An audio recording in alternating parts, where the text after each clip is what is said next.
بسم الله الرحمن الرحيم. كتاب أنزلناه إليك مبارك ليدبروا آياته وليتذكر أولو الألباب. صدق الله العظيم.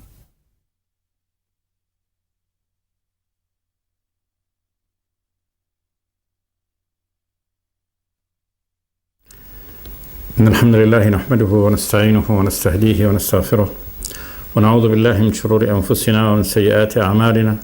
من يهده الله فلا مضل له ومن يضلله فلا هادي له، وأشهد أن لا إله إلا الله وحده لا شريك له، وأشهد أن محمدا عبده ورسوله. أما بعد، فإن خير الكلام كلام الله تعالى، وخير الهدي هدي محمد صلى الله عليه وسلم، وشر الأمور محدثاتها، وكل محدثة بدعة، وكل بدعة ضلالة، وكل ضلالة في النار. وبعد، فكنا قد وقفنا في الحلقة الماضية عند قول الله تبارك وتعالى: قال الملأ الذين استكبروا من قومه للذين استضعفوا لمن آمن منهم أتعلمون أن صالحا مرسل من ربه قالوا إنا بما أرسل به مؤمنون قال الذين استكبروا إنا بالذي آمنتم به كافرون فعقروا الناقة وعتوا عن أمر ربهم وقالوا يا صالح ائتنا بما تعدنا إن كنت من المرسلين فأخذتهم الرجفة فأصبحوا في دارهم جاثمين فتولى عنهم وقال يا قوم لقد أبلغتكم رسالة ربي ونصحت لكم ولكن لا تحبون الناصحين. قال الملأ، جماعة الأشراف والوجهاء والكبراء من قوم صالح قبيلة ثمود، قال الملأ الذين استكبروا أي عن الحق الذي جاء به صالح عليه السلام من قومه، من قوم صالح وهم قبيلته ثمود، للذين استضعفوا من القبيلة، والضعفاء هم أهل الفقر والمسكنة والأتباع، لمن آمنوا منهم، لأهل الإيمان منهم. هذا تخصيص مقالتهم أنه كبراء الكفار للصغار وفقراء المؤمنين ممن كانوا مع صالح. يقول له أتعلمون أن صالحا مرسل من ربه؟ سؤال يريدون به الاستهزاء والاحتقار.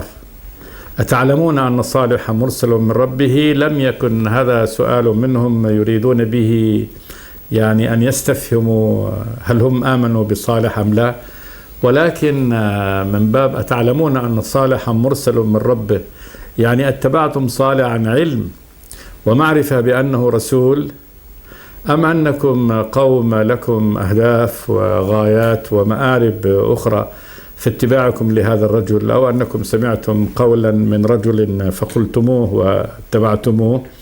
وطبعا هم يظنون في أنفسهم أنهم أهل الحجة والعقل والفهم، وأنه لو كان الإيمان حقا لكانوا هم أولى به. أتعلمون أن صالحا مرسل من ربه؟ فقال هؤلاء، قالوا أي الضعفاء من المؤمنين، إنا بما أرسل به مؤمنون. تأكيد، جوابهم هنا للتأكيد، وأنهم قد اتبعوا صالح لأنهم مؤمنون به، والإيمان تصديق عن دليل وعن يقين وعن اعتقاد وأمن أن يكون قد كذبه المخبر، فهم معتقدون بأن صالح لم يكذبهم وأنهم مؤمنون بما جاء به. قالوا إنا، تأكيد لهذا، بما أرسل به مؤمنون. ثم انظر الإجابة، قال تبارك وتعالى قال الذين استكبروا إنا بالذي آمنتم به كافرون. نفور واشمئزاز أن يتبعوا حقا اتبعه الضعفاء.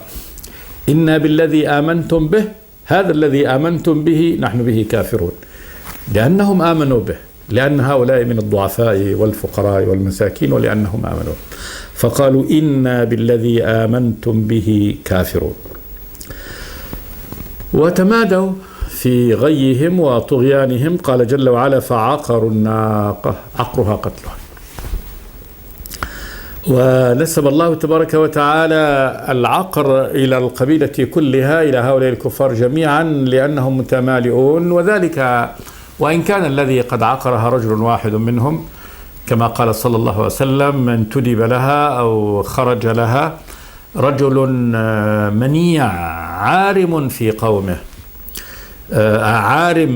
منيع في قومه، رجل منيع في قومه، يعني لأن له قبيلة كبيرة تحميه وأعوان وإخوان، وعارم معنى أنه شديد القوة والبطش، لا يستطيع أحد أن يقف أمامه ولا أن يمنعه يعني مما أراد. والفئة الباقية صالح ومن معه فئة مستضعفة، بل إنه قد مكر بصالح نفسه وأرادوا أن يقتلوه ويقتلوه بليل، كما قال جل وعلا عنهم: وكان في المدينة 9 رهط يفسدون في الأرض ولا يصلحون قالوا تقاسموا بالله لنبيتنه وأهله. لنبيتنه البيات والقتل ليلا، وأهله يعني لنبيت صالحا وأهله، ولنقولن لوليه ما شهدنا مهلك أهله وإنا لصادقون. فالحجم الكفار كان أكبر من حجم المؤمنين، وهذا الرجل الذي خرج اللي هو عاقر الناقة هذا أشقاها، كما قال سبحانه وتعالى: إذ انبعث أشقاها فقال لهم رسول الله ناقة الله وسقياها، يعني احذروا ناقة الله أن تمسوها بسوء، واحذروا سقياها، يومها الذي يعني هو مخصص لشربها من بئرها، بئر الناقة، وسقياها. قال جل وعلا: فعقروها فدمدم عليهم ربهم بذنبهم فسواها ولا يخاف عقبها. هنا يقول الله عز وجل: فعقروا الناقة وعتوا عن أمر ربهم. العتو والعتي هو تمادي ومجاوزة الحد والقسوة. وعتوا عن أمر ربهم، علوا وبغوا وزادوا في طغيانهم عن أمر الله تبارك وتعالى، وعتوا عن أمر ربهم. وأمر الله تبارك وتعالى لهم، أمر الله لهم بأن له قال: ولا تمسوها بسوء فيأخذكم عذاب قريب. وقالوا يا صالح ائتنا بما تعدنا إن كنت من المرسلين. وقالوا متحدين: يا صالح، هكذا لا يا نبي الله ولا يا رسول الله، لأنهم وإنما يا صالح ائتنا بما تعدنا إن كنت من المرسلين. تحدي، والتحدي لهذا المرسل تحدي لمن أرسله إلى الرب سبحانه وتعالى. يا صالح ائتنا بما تعدنا، أي به من العذاب، إن عقرنا الناقة فقد عقرناها وقد فعلنا ما تحذرنا به، فإن كنت من المرسلين حقا من الله حقا فيلا هاتي العذاب الذي تعدنا به. عمي البصائر، كما قال تبارك وتعالى: وأما ثمود فهديناهم فاستحبوا العمى على الهدى فأخذتهم صاعقة العذاب الهون بما كانوا يكسبون. قال هنا جل وعلا: فأخذتهم الرجفة فأصبحوا في دارهم جاثمين.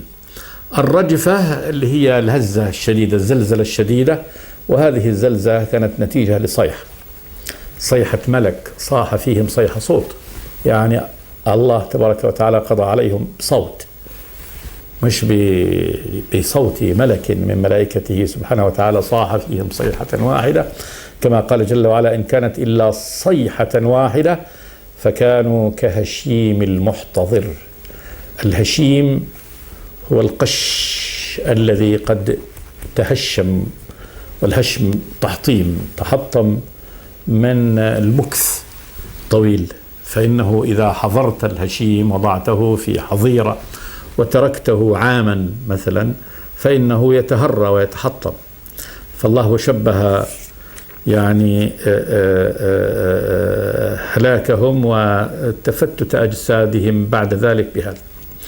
قال جل وعلا: فأخذتهم الرجفة فأصبحوا من الصباح في دارهم جاثمين على الأرض. الجاثم على الأرض هو الساقط عليها، ساقط هذا على وجهه، على ظهره، على جنبه، لما أخذته صاعقة الملك هذه فجثى، أصبحوا جاثمين على الأرض ثم تهروا وذهبوا. قال جل وعلا فتولى عنهم، تولى صالح عنهم، تولى عنهم يعني أنه تركهم وذهب بأمر الله تبارك وتعالى، وقال يا قوم لقد أبلغتكم رسالة ربي. تولى عنهم عندما طبعا اقترب العذاب أمره الله تبارك وتعالى أن يخرج بالذين آمنوا معه، فتولى عنهم وقال يا قوم لقد أبلغتكم رسالة ربي، رسالة الله التي أرسلني بها بلغتكم إياها، يعني قمت بما ألزمني الله به وأوجبني عليه وأوجبه علي. لقد أبلغتكم رسالة ربي ونصحت لكم، كنت مخلصا في يعني إبلاغي وتقديم هذه الرسالة، لم أغشكم وإنما بينت لكم الحق، وأنا ناصح لكم لا ليس في قلبي أي غش لكم، ونصحت لكم ولكن لا تحبون الناصحين، ولكن الحال أنكم لا تحبون الناصحين كشأن كل الكافرين في الأرض، فإنهم لا يحبون الرسل الذين ينصحون لهم ويبينون لهم الطريق، لا يحبون ذلك، ولذلك كانت هذه النتيجة.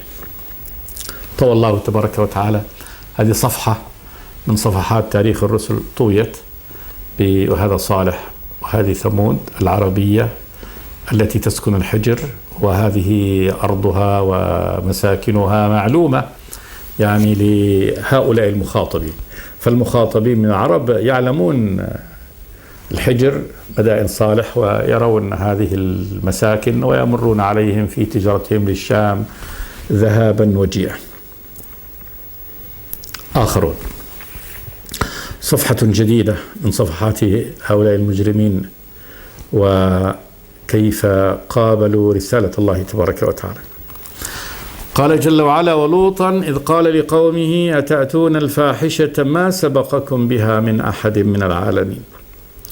لوط النبي الرسول صلى الله عليه وسلم وهو ابن أخي إبراهيم عليه السلام، آمن معه من أور الكلدانيين، خرجوا بلاد النهرين العراق وسكن الشام، ثم إن الله تبارك وتعالى أرسل لوطا عليه السلام، جعله نبيا رسولا وأرسله إلى قرى الموجودة في غور الأردن سدوم وعمورة، أرسله الله تبارك وتعالى رسولا إليه، وهؤلاء قومه أي قومه الذين أرسل إليهم، وإن لم يكن هو يعني منهم عليه السلام، وإنما أرسله الله تبارك وتعالى إليه. ولوطا إذ قال لقومه أتأتون الفاحشة ما سبقكم بها من أحد من العالمين. هؤلاء كانوا قوم أخباث مظهرين لفاحشة من أنجس الفواحش التي ظهرت في الأرض، وهم الذين بدأوها، لم يبدأها أحد قبلهم من الأمم السابقة. قال جل وعلا ولوطا إذ قال لقومه أتأتون الفاحشة ما سبقكم بها من أحد من العالمين، سؤال للتقبيح والتقريع. الفاحشة فاحشة الوطة، اتيان الذكور من العالمين. ما سبقكم بها من أحد من العالمين، أنتم الذين يعني اخترعتموها وأنشأتموها. إنكم لتأتون الرجال شهوة من دون النساء بل أنتم قوم مسرفون. بين لهم فظاعة وبشاعة هذه الفاحشة، وأنها تنكيس والفطرة التي فطر الله تبارك وتعالى الناس عليها، فقال لهم إنكم لتأتون الرجال اتيان شهوة من دون النساء، النساء التي خلقها الله تبارك وتعالى لكم تتركونها، كما قال لهم أتأتون الذكران من العالمين وتذرون ما خلق لكم ربكم من أزواجكم بل أنتم قوم عادون. يقول لهم إنكم لتأتون الرجال شهوة من دون النساء بل أنتم قوم مسرفون مجاوزون الحد. المسرف هو الذي تجاوز كل الحدود، فهؤلاء تجاوزوا كل الحدود، حدود الفطرة، حدود العقل، حدود الطهارة والنظافة، لا عقل ولا فكر ولا طهارة ولا نظافة، وإنما انتكاس. بل أنتم قوم مسرفون. قال جل وعلا وما كان جواب قومه إلا أن قالوا أخرجوهم من قريتكم إنهم أناس يتطهرون. لا جواب على هذه الرسالة الواضحة وهذا البيان الواضح من لوط عليه السلام والتحذير الطاهر النظيف لهم إلا أن قالوا أخرجوهم من قريتكم، هكذا بدون أي حتى أن يعني يفكروا في الأمر الذي يقوله لكم، وإنما أعلنوا بأن هؤلاء يجب أن يخرجوا من هذه القرى. أخرجوهم من قريتكم، ولعل هنا مطالبتهم بالإخراج لأنهم كانوا غرباء عن هذا الوادي وغرباء عن هذه القرى فأرادوا إخراجهم منها.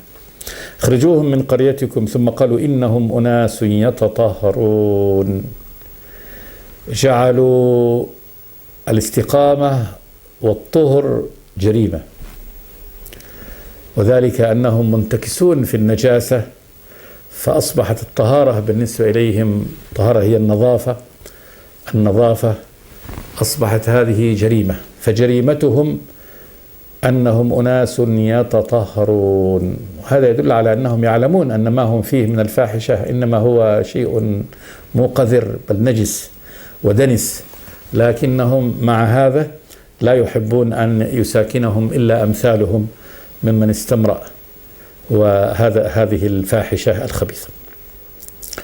قال جل وعلا فأنجيناه وأهله إلا امرأته كانت من الغابرين. أنجيناه ونسب الله تبارك وتعالى الفعل إليه، فهو الآمر بذلك سبحانه وتعالى، قد وجهه الله تبارك وتعالى أن يخرج هو وأهله إلا امرأته.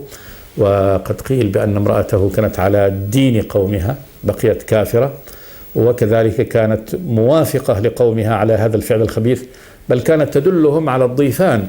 إذا أتى ضيفان من قرى أخرى عابري سبيل كانوا أحيانا يلوذون ببيت لوط عليه السلام من بطش ومن سوء هؤلاء القوم الذين كانوا يقطعون الطريق، فكانت هذه المرأة يعني تدل يعني قومها الأخباث على أن في بيت لوط ضيفان فتحثهم عليهم. فلما كانت بهذه المثابة من الكفر فإن الله تبارك وتعالى أبقاها مع الباقين. قال جل وعلا فأنجيناه وأهله. وجاء في التوراة أن أهله هم ابنتاه، وأنه لم يكن قد آمن له من كل هذه القرى فقط إلا ابنتاه فقط، وأن لم يؤمن به أحد من أهل القرية، ولم ينزع أحد منهم عن هذه النجاسة والقذارة التي كانوا فيها، كما قال جل وعلا فأخرجنا من كان فيها من المؤمنين فما وجدنا فيها غير بيت من المسلمين. لم يكن فيها إلا بيت لوط عليه السلام، فهو الذي يأتي. ولذلك قال جاء أمر الله فأسر بأهلك بقطع من الليل واتبع أدبارهم ولا يلتفت منكم أحد وامضوا حيث تؤمرون وقضينا إليه ذلك الأمر أن دابر هؤلاء مقطوع مصبحين. قال جل وعلا فأنجيناه وأهله إلا امرأته كانت من الغابرين. الغابرين الباقين. الغابر هو الفائت، يعني أنها هي التي يعني أمر الله تبارك وتعالى لوط أن يتركها مع هؤلاء الهلكة فتهلك معهم ولا يعني تصحبهم. إلا امرأته كانت من الغابرين، لم ينفعها طبعا كونها زوجة النبي، كما قال تبارك وتعالى ضرب الله مثلا للذين كفروا امرأة نوح وامرأة لوط كانتا تحت عبدين من عبادنا صالحين فخانتاهما فلم يغنيا عنهما من الله شيئا قيل ادخلا النار مع الداخلين. فقد والخيانة هنا خيانة كفر وليست خيانة فحش. إلا امرأته كانت من الغابرين. ثم قال جل وعلا وأمطرنا عليهم مطرا فانظر كيف كان عاقبة المجرمين. وهذا المطر يعني مطر خبيث، كما قال جل وعلا فساء مطر المنذرين. وهذا المطر ما زال إلى يومنا هذا، إنما هو هذه بحيرة البحر الميت المتجمعة والتي لها خاصة تختلف بها عن كل المياه على سطح الأرض، فإنه لا يوجد ماء على سطح الأرض إلا وفيه حياة. وإذا كان الماء معقم مهما كان معقم ثم إذا ترك مدة يعني في هذا الجو على سطح الأرض لا بد أن تنشأ فيه حياة من الخلية الأولى ثم وتنتشر ويعيش فيه الأحياء، إلا هذا الماء الخبيث فإنه لا تنبت فيه حياة قط، لا حياة نباتية ولا حياة حيوانية، ولا يعيش فيه حي قط. فهو هذا المطر الخبيث الذي أبقاه الله تبارك وتعالى آية من آياته في هذا الأرض، ولكن العميان لا يستفيدون بآيات الله. وأمطرنا عليهم مطرا فانظر كيف كان عاقبة المجرمين. انظر نظر اعتبار واتعاظ، وهذا أمر يعني لكل من يتعظ ويعتبر، وإن كان الخطاب موجها إلى النبي صلوات الله والسلام عليه. فانظر كيف كان عاقبة المجرمين. العاقبة هي المآل والنهاية. ثم قال جل وعلا، هذه صفحة كذلك من صفحات الأمم يطويها الله تبارك وتعالى بعد أن يبينها في هذه السورة العظيمة، سورة الأعراف، التي كأنها مخصصة لرسالة الله تبارك وتعالى إلى الجنس البشري منذ أن خلق الله تبارك وتعالى آدم، وكيف كانت تجارب الأمم تجربة ثم أكبر يعني تجربة طويلة، قصة موسى عليه السلام، وستأتي بتفصيلات. ثم قال جل وعلا وإلى مدين أخاهم شعيبا، يعني أرسل الله تبارك وتعالى إلى مدين أخاهم شعيبا.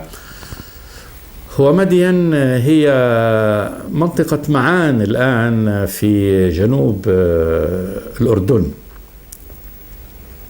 وهي المنطقة نقدر نقول بادية الشام الملاصقة من الجزيرة هي الحلقة بين بلاد الشام وبين جزيرة العرب. وإلى مدين أخاهم شعيبا، أخاهم من قبيلتهم شعيب النبي الرسول عليه السلام. قال أي شعيب لقومه يا قوم اعبدوا الله ما لكم من إله غيره.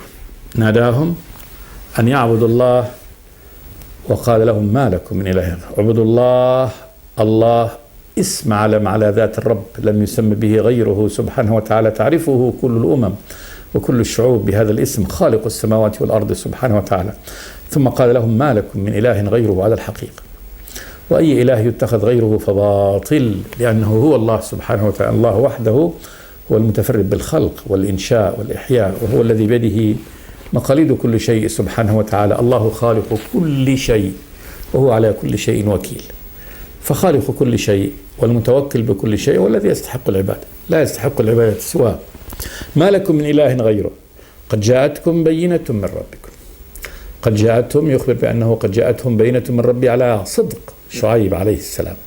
لم تذكر يعني هذه البينة، لم يذكر الله تبارك وتعالى يعني في كل ما قص عن شعيب ما هي هذه البينة. هل هي بينة حجة بيانية تدل على صدق هذا الرسول، أم أن الله أجرى على يديه معجزة يعني إلهية أجراها على يديه تدل على صدقه؟ قد جاءتكم. على كل حال أخبر سبحانه وتعالى بأن هؤلاء قال لهم رسولهم قد جاءتكم بينة من ربكم.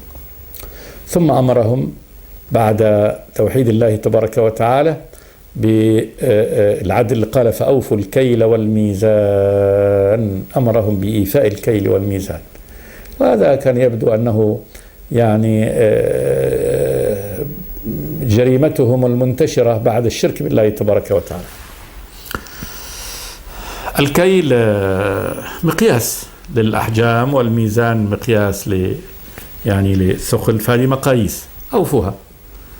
يعني إذا بعتم فوفوا للمشتري يعني كيله وميزانه، ولا تبخسوا الناس أشياء. البخس النقص، لا تنقصوها، يعني اشتري بسعر الوقت وبسعر السوق، ولا تبخسوا الناس أشياء. إذا كان الشيء يساوي 10 لا تقل إنه يساوي 1 وتبخسه حتى يضطر يعني بائعه إلى أن يبيعه بثمن منقوص مغبون فيه. ولا تبخسوا الناس أشياءهم ولا تفسدوا في الأرض بعد إصلاحها. لا تفسدوا في الأرض بمثل هذا الظلم، بالشرك بالله تبارك وتعالى والتظالم، بعد إصلاحها، بعد أن أصلحها الله تبارك وتعالى وجعل فيها خيرها وأرزاقها وأقامها على العدل والقسطاس. فأنتم إذا ظلمتم وأفسدتم في الأرض بعد إذ أصلحها الله تبارك وتعالى. ذلكم خير لكم. ذلكم ما أدعوكم إليه من توحيد الله تبارك وتعالى وعبادته وحده لا شريك له، ومن إيفاء الكيل والميزان، وألا تبخسوا الناس أشياءهم، كل هذا المشار إليه خير لكم، أخير. وليس هنا يعني التفضيل هنا ليس على بابه، بل هذا خير وذاك شر. الذي ينهاهم عنه كله شر، ما في شيء من الخير، وهذا كله الخير. إن كنتم مؤمنين بكلامي واتبعتم هذا، لا شك أن هذا خير لكم. ثم قال لهم: ولا تقعدوا بكل صراط توعدون. لا تقعدوا بكل صراط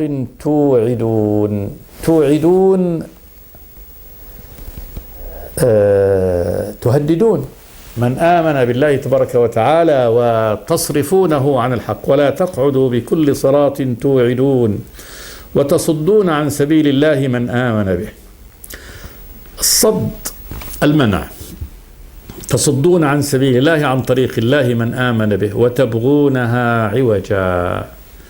تريدون أن تكون طريق الله تبارك وتعالى معوجة للسالك فيها. واذكروا إذ كنتم قليلا فكثركم. اذكروا إذ كنتم قليل، كانت قبيلة ضعيفة قليلة العدد، فكثرها الله تبارك وتعالى، نماها بأن أكثر نسلها وملأ بها الأرض التي هي عليها.